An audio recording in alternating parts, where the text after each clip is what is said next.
یادی صحبتی مادر و لطفی چهرهی خواهر و سروی قامتی دادر دلم گم زند هر دم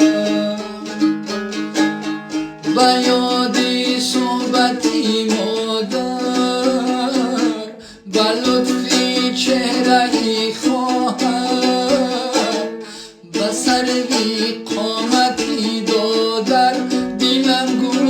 زند هر دم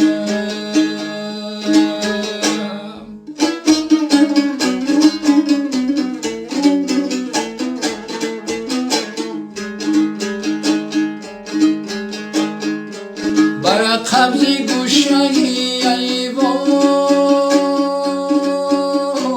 شکوه و فیضی دسترخوان بزر مهتابی تابستان دلم گم زند هر دم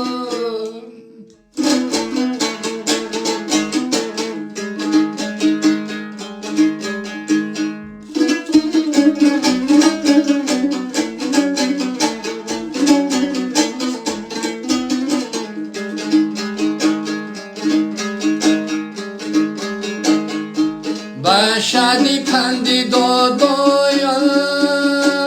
سکوتی حسنی مامایم و یادی کودکی هایم دلم گم زند هر دم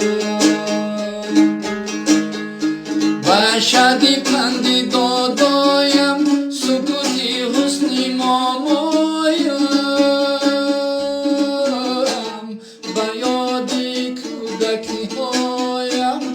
دلم گم زند هر دم